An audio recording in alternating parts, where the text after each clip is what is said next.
Bagaimana kabar teman-teman hari ini? Alhamdulillah, luar biasa. Yes, Allahu Akbar. Kalau kau suka hati tepuk tangan. Kalau kau suka hati tepuk tangan. Kalau kau suka hati, dan memangnya begitu. Kalau kau suka hati tepuk tangan. Nah, masih ingat nggak lagu tentang kupu-kupu?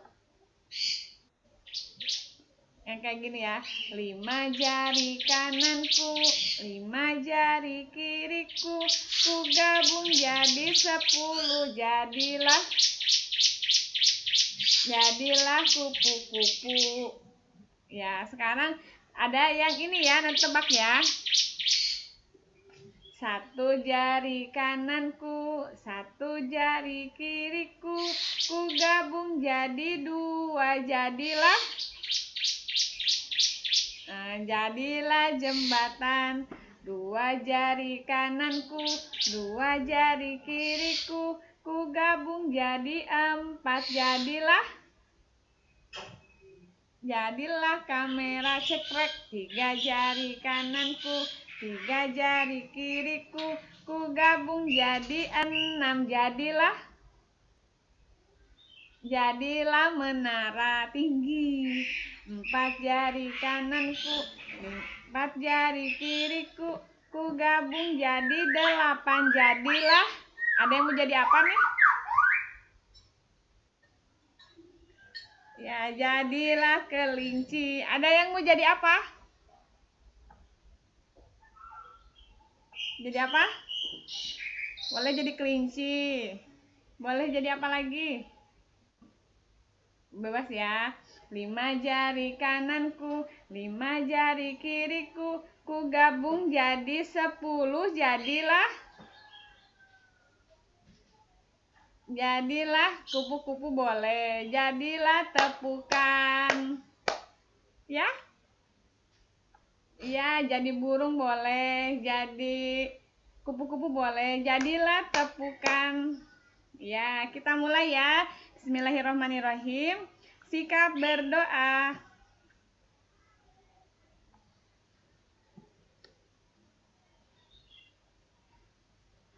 Doa memulai belajar. Bismillahirrahmanirrahim. Rabbi zidni ilma warzuqni fahma. Rabbi sholli sadri wa yassirli amri. Wahlul uqdatam min lisani yafqahu qawli. Amin ya rabbal alamin. Oke, bagaimana kabar teman-teman hari ini? Alhamdulillah, luar biasa. Yes, Allahu Akbar. Ya, ketemu lagi dengan Ustazah di pembelajaran tema 7. Hari ini kita masuk ke tema 7 ya, 7. 7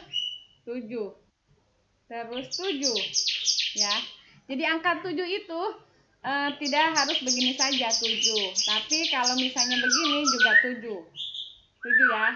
Terus begini 7 ya, begini ini 7 juga ya. Yang belum menyalakan videonya adalah Kakak Fidal, Kakak Abdullah, Kakak Aruna. Dinyalakan ya. Oke. Hari ini kita akan masuk ke pembelajaran tema 7 tentang kebersamaan. Nah, di dalam tema 7 tentang kebersamaan, untuk mata pelajaran bahasa Indonesia, kita akan belajar tentang dongeng, gitu ya. Tentang dongeng, ya. Terus, teman-teman, di dalam 1 tahun ini, di kelas 2 ini, kita ada tema sampai tema 8. Nah, kita sekarang belajar tema 7. Setelah tema 7 adalah tema 8.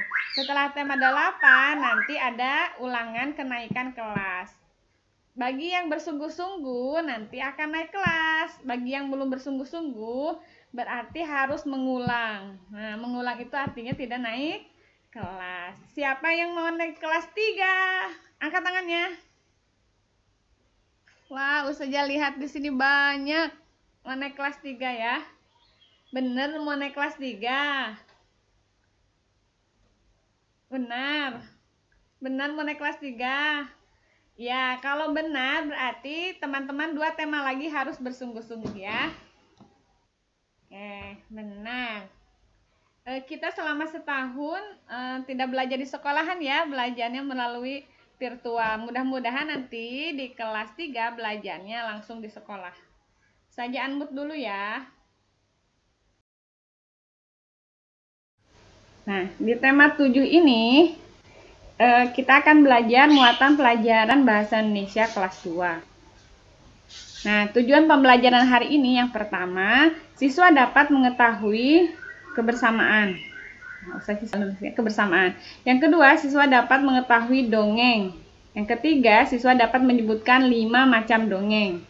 Terus yang keempat, siswa dapat menyebutkan 5 unsur intrinsik dalam dongeng. Dan yang kelima, siswa dapat menyebutkan hal-hal yang harus diperhatikan dalam dongeng. Nah, sekarang ayo kita membaca. Waalaikumsalam Kakak Rehan. Sekarang kita membaca ya. Dilihat layarnya, Ustazah akan bacakan. Setiap ada kesempatan, keluarga ini selalu berkumpul. Saat Yusuf dan Aisyah belajar, ayah dan ibu menemani. Ayah, ibu, Aisyah, dan Yusuf juga sering melakukan kegiatan bersama. Kalau tidak ada kegiatan, keluarga Yusuf berkumpul di ruang keluarga. Mereka saling bercerita. Keluarga Yusuf hidup rukun bersama dengan keluarga Yusuf selalu terjaga. Nah, kebersamaan itu teman-teman adalah bersama tuh bareng-bareng. Ya, bersama itu. Nah, mereka kalau keluarga Yusuf itu kalau misalnya semuanya ada di rumah, ayah, ibu, terus kakak, adik, semuanya ada di rumah, mereka itu akan melakukan kebersamaan berkumpul. Jadi bersama-sama. Tidak misalnya si kakak main HP, si ade main HP juga, bunda main HP juga, ayah main HP juga. Tidak seperti itu. Mereka ketika semuanya sedang ada di rumah dan berkumpul, mereka akan melakukan sesuatu bersama-sama. Nah, kebersamaan dalam keluarga Yusuf. Hari Minggu pagi, keluarga Yusuf di rumah saja. Mereka tidak pergi keluar rumah. Ayah memperbaiki talang air yang bocor. Ibu, Yusuf, dan Aisyah membantu ayah memperbaiki talang air. Setelah selesai memperbaiki talang air, mereka bersantai di teras rumah. Saat bersantai, ayah mendongeng. Yusuf dan Aisyah mendengarkan dongeng ayah dengan asik. Ibu menghidangkan kue. Nah, dari cerita ini teman-teman, ketika semua keluarga ada di rumah, nah di sini ya, ketika semua keluarga ada di rumah, pasti mereka akan melakukan sesuatu yang bersama-sama. Contohnya ini talang air itu tempat ini air. Jadi kalau misalnya air dari air hujan itu masuk ke talang air. Nah, kalau bocor berarti di bawahnya itu nanti becek ya. Terus setelah menyelesaikan talang air itu saling membantu, terus mereka duduk-duduk di teras rumah, terus mendengarkan cerita ayah dan ibu menghidangkan kue. Nah, jadi teman-teman ketika sekarang sedang pandemi atau misalnya nggak boleh keluar rumah ke pantai kemana-mana. Nah, kalau misalnya di rumah ada ayah, bunda, terus adik, terus kita. Nah, carilah sesuatu yang bisa dikerjakan bersama-sama, gitu ya. Contoh misalnya masak bersama. Nah, jadi membantu ayah, membantu bunda misalnya masak bersama. Teman-teman ikut juga di sana. Setelah selesai masak bersama, lalu nanti makan bersama, gitu ya. Atau misalnya berkebun bersama. Jadi di depan halaman rumah itu semuanya bekerja bakti, semuanya membersihkan halaman. Nah, itu juga bisa dilakukan dengan semua anggota keluarga. Nah, sekarang Ustazah mau masuk ke materi dongeng. Nah, apa itu dongeng? Dongeng itu adalah cerita hayalan yang tidak benar-benar terjadi dan berisi nilai pendidikan. Jadi ceritanya itu tidak benar-benar terjadi gitu. Hanya dibuat sebuah cerita, tapi dari cerita itu ada nilai pendidikan yang bisa diambil. Nah, dongeng itu dapat berupa tulisan atau lisan. Tulisan itu seperti ditulis di buku, itu adalah tulisan. Kalau lisan itu berarti yang berbentuk dibicarakan atau diceritakan. Bisa seperti di video ya, video-video misalnya ada cerita atau film-film itu secara lisan atau visual. Nah, sekarang dongeng berfungsi untuk menghibur dan mendidik karena mempunyai pesan moral dan nasihat baik yang bisa diterapkan dalam kehidupan sehari-hari. Jadi kalau kita sudah baca dongeng, di akhir cerita kita akan mendapatkan pesan. Apa sih dari cerita yang sudah kita baca? Nah, itu ya. Nah, terus macam-macam dongeng. Dongeng itu ada 5. Sebenarnya dongeng itu ada banyak. Tapi untuk di kelas 2 ini, yang akan dipelajari adalah 5. Yang akan dipelajari adalah 5. Jadi hanya 5 yang disebutkan. Sebenarnya dongeng itu banyak ya. Nah, yang pertama adalah dongeng fabel. Yang kedua adalah dongeng legenda. Yang ketiga adalah dongeng sage. Yang keempat adalah dongeng mite. Dan yang kelima adalah dongeng parabel. Nah, dongeng parabel adalah dongeng yang berisi tentang dunia binatang. Nah, jadi kalau misalnya tentang kancil, buaya, terus misalnya keledai, harimau, yang seperti itu namanya dongeng fabel. Nah, dongeng ini contohnya kancil dan buaya, terus kura-kura dan kelinci. Ada juga kelinci yang baik hati, atau misalnya kelinci dan jerapah. Nah, itu cerita-cerita tentang hewan itu masuknya namanya dongeng fabel. Nah, lalu yang kedua adalah legenda. Nah, dongeng legenda adalah dongeng yang berhubungan dengan keajaiban alam. Biasanya berisi tentang kejadian atau asal-usul suatu tempat, namanya legenda. Misalnya contohnya asal mula Danau Toba, asal mula Tangkuban Perahu. Kenapa sih kok bisa disebut Tangkuban Perahu? Nah, dibuat sebuah dongeng. Ada juga asal mula Banyuwangi ya. Nah, teman-teman yang ingin tahu tentang asal-usul Tangkuban Perahu bisa nanti dicari di di Google bisa. Terus bisa juga di toko buku ada cerita dongeng-dongeng. Di atas itu dongeng-dongeng. Nah, ini Tangkuban Perahu itu ceritanya anaknya itu ingin menikah dengan ibunya.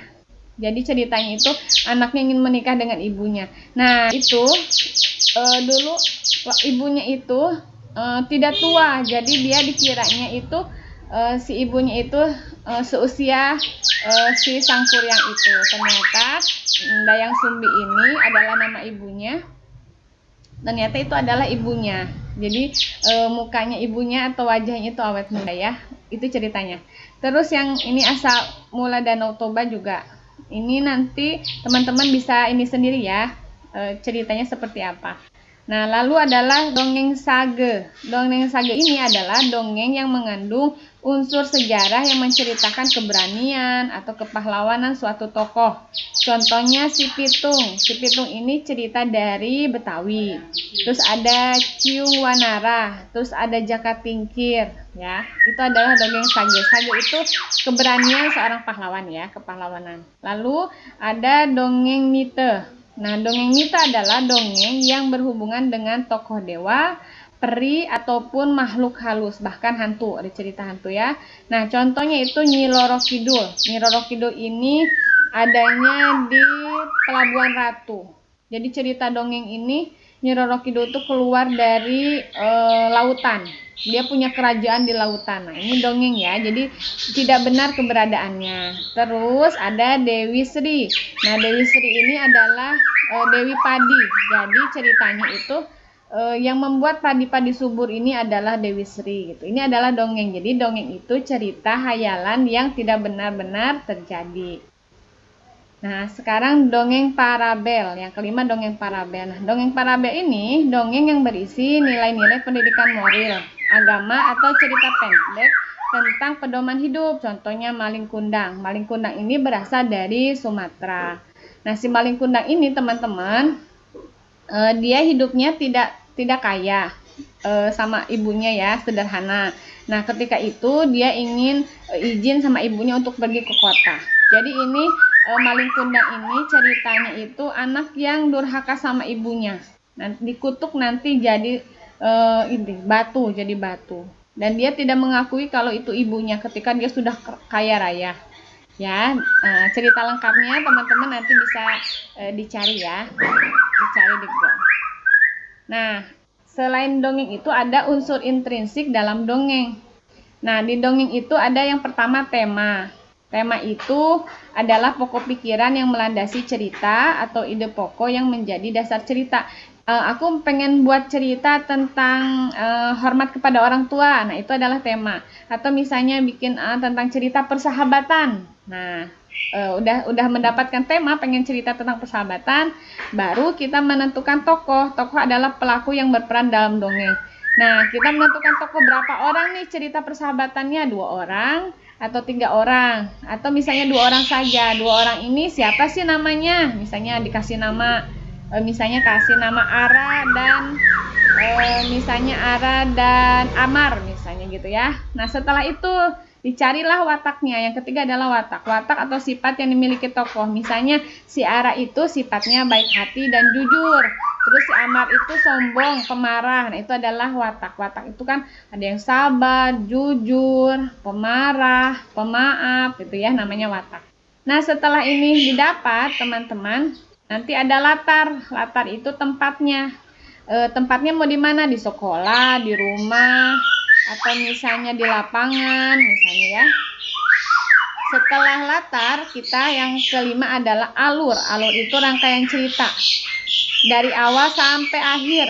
Nah, udah punya tokohnya, udah punya temanya tentang sahabat, tokohnya siapa, misalnya latarnya tempatnya tadi di taman misalnya, atau di tempat lapang bola misalnya. Alurnya gimana ceritanya?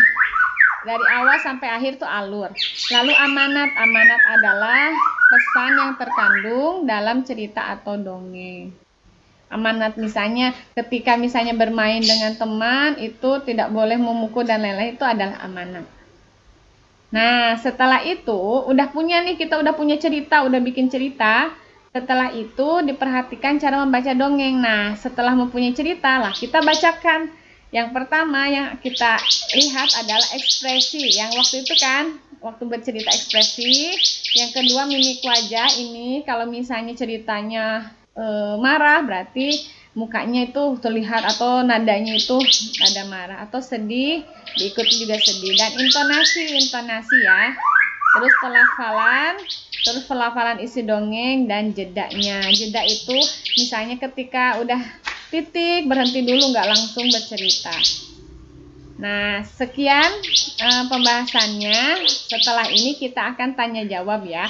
Ada yang tadi tidak dipahami, boleh ditanyakan. Sebagai tutup dulu ini.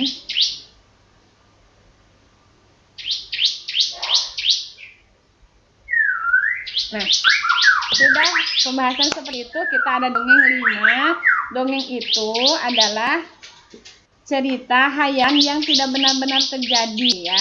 Jadi itu nggak ada, cuma dibuat, tapi diambil adalah pesan moralnya dari itu ya. Kalau kisah Nabi Muhammad, kisah Nabi Ibrahim, kisah itu adalah benar-benar terjadi, bukan hayalan, bukan rekayasa. Itu benar terjadi ya. Kalau dongeng itu tidak benar-benar terjadi. Dan dongeng itu biasanya teman-teman turun temurun dari dulu, dari ustazah waktu SD, dari bunda waktu SD itu ada situ. Saya sekarang. Jadi dongeng itu adalah cerita yang turun temurun dari dulu. Nanti teman-teman bisa tanya sama bunda-bunda, memang dulu ada cerita Malin Kundang. Dulu ada memang asal usul mula Nautoba. Nah, itu ceritanya dari dulu, dari zamannya bunda-bunda kita. Sampai sekarang ada ya. Jadi dongeng adalah cerita hayalan yang tidak benar-benar terjadi ya. Gitu ya. Kalau misalnya percaya sama dongeng, jangan percaya sama dongeng, percaya sama Allah ya. Nah, kalau kisah Nabi Muhammad, kisah Nabi Idris misalnya ya, kisah Nabi Yusuf, nah itu adalah benar-benar terjadi dan kita harus percaya memang itu benar-benar terjadi dan ada dalam Al-Quran. Oke, ada pertanyaan teman-teman? Yang bertanya boleh sebutkan namanya, bertanya. Yang lain menyimak. Kakak Fira sudah mengangkat tangannya, ada yang bertanya. Boleh Kakak Fira dibuka mic-nya? Silakan bertanya. Iya. Gimana? Nah, iya, talang itu seperti pipa yang ini apa, buat ituin air. Kan suka ini apa tuh, air hujan kan suka ada talang yang panjang, baru nanti turun ke bawah, itu pipanya, itu talang. Ya, penyangga air. Jadi air tuh nggak langsung tumpah ke bawah, dia ke situ dulu baru ke bawah. Ya, ada lagi tentang dongeng? Angkat tangannya. Ada. Oh, Kakak Fidal. Oke, Kakak Fidal. Kakak Rehan, Kakak Hafla, Kakak Nova, Kakak Farah. Dibuka kameranya ya. Sama Kakak Idan juga ya. Kenapa? Ada yang bertanya tentang dongeng Kakak Gibran ya, boleh bertanya Kakak Gibran ya.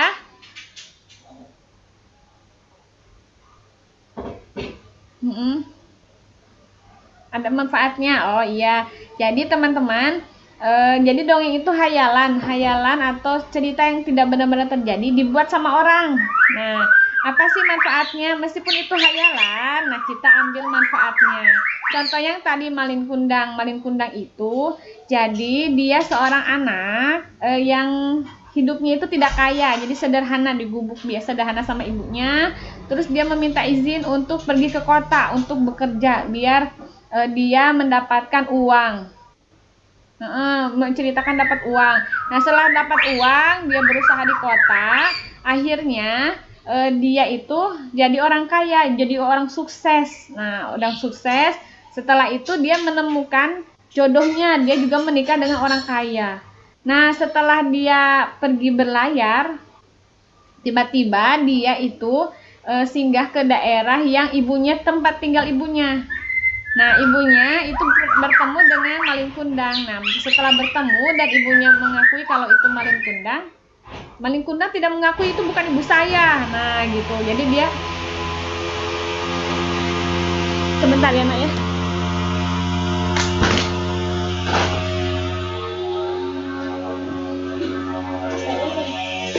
Sebentar ya, ada apa tuh namanya?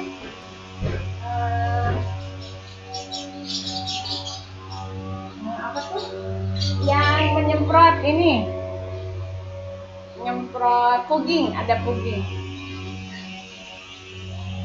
Pugging itu menyemprot ini buat DBD.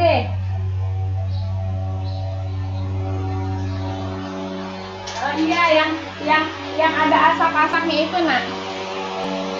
Ya, yang ada asap-asapnya itu, jadi biar tidak DBD, maaf ya, jadi ada suara agak ini ya.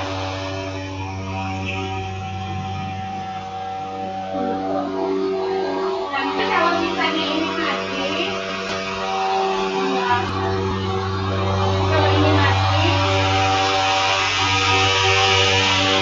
nanti teman-teman masuk lagi ya.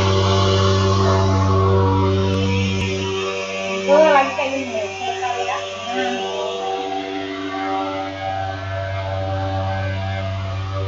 Jadi maaf ya kalau suaranya, ya kalau suaranya agak ini. Nah, jadi di rumah Ustazah lagi ini tuh. Ada apa tuh? Ya, pugging, ada pugging.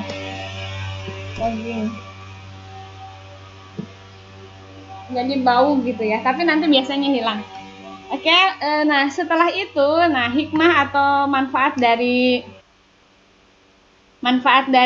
apa tuh namanya, cerita Malin Kundang itu, ternyata kita sebagai anak tidak boleh sombong, harus mengakui bahwa itu adalah orang tua kita gitu ya, nggak boleh durhaka. Itu adalah hikmah dari cerita itu.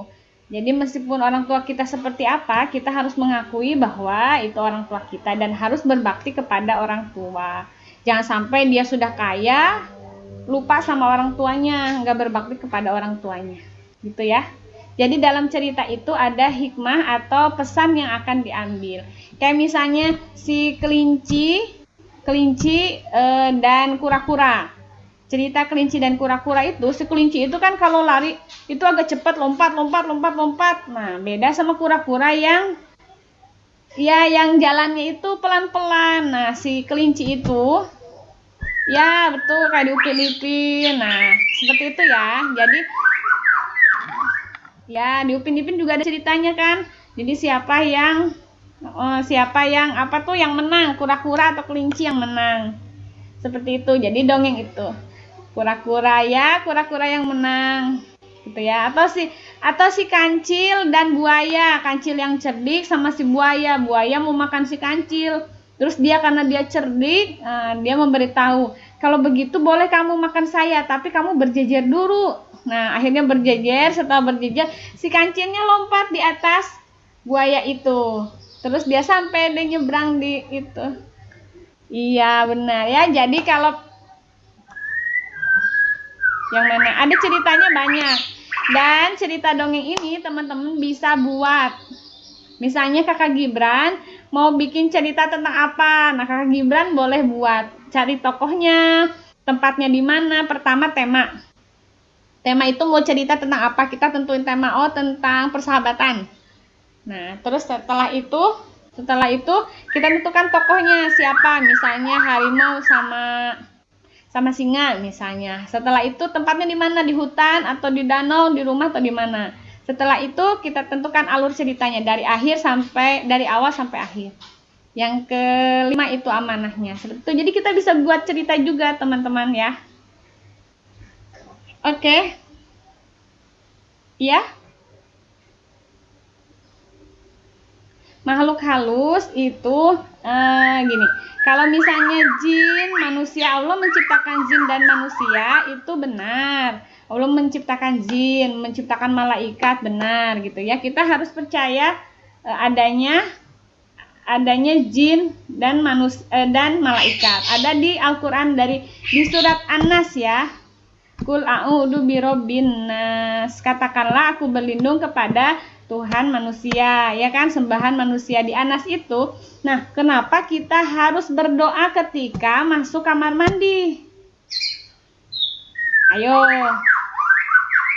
Ya, benar, ada setan, ada jin di kamar mandi. Nah, kita harus berdoa karena di situ kan doa masuk kamar mandi, di situ doanya itu ayo aku berlindung kepada Allah ya. Nah, di situ kan ada jin laki-laki dan perempuan atau setan laki-laki dan perempuan. Nah, kalau kita sudah berdoa masuk kamar mandi itu nggak boleh takut karena kita sudah berdoa, sudah dilindungi Allah. Gitu ya. Tapi kalau kita percaya Allah sudah menciptakan jin, menciptakan setan ya. Jin itu terdiri dari setan, terus dan lain-lain namanya itu jin ya. Nah, terus teman-teman harus percaya, tapi nggak dicari-cari. Ya. Nggak dicari-cari, misalnya cari-cari gini. Tadi itu ada mite ya. Mite itu tentang cerita hantu. Diceritain tuh, kalau di pohon itu tuh ada hantu. Hantunya itu tinggi. Habis itu di sini matanya gede banget terus gitu. Itu diceritain padahal nggak ada di situ gitu. Nah, misalnya kuntilanak, kuyang itu diceritain, nggak usah diceritain. Kita percaya ada, tapi nggak usah dicari-cari. Di situ tuh di rumah tua itu, di rumah tua itu tuh nggak ada siapa-siapa. Habis itu diceritain tuh, pengen jadi ngedongengin. Terus ada di situ tuh yang suka melayang-layang. Ya. Iya, nah terus udah gitu disebarkan. Nah, cerita hantu yang di rumah tua itu disebarkan. Jadi semua orang tuh percaya, di situ ada hantu kayak gitu. Memang hantu itu jangankan di rumah kosong. Nah, di rumah kita teman-teman ada juga. Makanya masuk rumah berdoa, buka pakaian berdoa. Kalau buka pakaian tidak berdoa, nanti setannya atau jinnya yang ada di rumah lihat. Kayak gitu. Jadi orang Islam itu semuanya ada doanya. Dan kalau sudah berdoa tidak boleh takut ya, karena sudah berdoa, percaya sama Allah. Iya.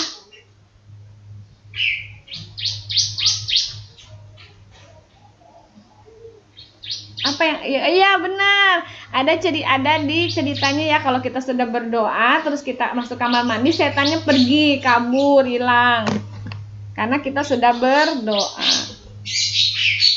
Gitu ya. Ada pertanyaan lagi? Nah, jadi teman-teman boleh buat cerita. Ya. Mm-mm. Setan takut sama doa. Setan akan menjauh kalau kita berdoa dengan sungguh-sungguh, ya. Dia tidak akan ada di situ diam-diam sama kita, gitu ya. Contoh misalnya waktu sholat, kita sudah berdoa nih. Sholat itu kan bacaan sholat itu adalah doa. Nah, kita sudah berdoa dengan sungguh-sungguh. Nah, setan itu tidak akan mengganggu. Tapi kalau doanya main-main, setannya nggak pergi kanan kiri dibisikin, kakak Zahra cepet sholatnya, jangan lama-lama. Nah, itu tuh dibisiki oleh setan gitu ya. Tapi kalau doanya sungguh-sungguh, udah digodain, ada kan di videonya udah digodain, tapi tetap masih sholatnya sungguh-sungguh. Nah, nanti dia akan pergi. Tapi kalau misalnya doa sholatnya main-main, tetap setannya ada di situ gangguin. Jangan sholat, nah cepet-cepet sholatnya, nggak usah lama-lama. Masih ada lagi kayaknya itu mungkin agak gimana gitu ya. Gitu teman-teman. Gitu ya. Ada lagi? Iya kakak Vira? Ya gitu ya. Jadi dongeng adalah Frozen, terus kuda poni, yang gitu-gitu itu juga dongeng. Itu tidak nyata yang bisa terbang-terbang, peri-peri gitu ya. Itu adalah dibuat oleh manusia. Nah, manusia membuat itu biar misalnya teman-teman ini lalu dibuatlah di sebuah TV atau video, misalnya kayak LOL. Yang suka teman-teman itu LOL itu dibuat. Iya, Upin Ipin juga dibuat gitu ya. LOL. LOL Kak. Itu dibuat. Jadi teman-teman juga bisa membuat sebuah cerita. Ya. Yang mana? Pokoknya teman-teman yang kartun-kartun itu juga dibuat.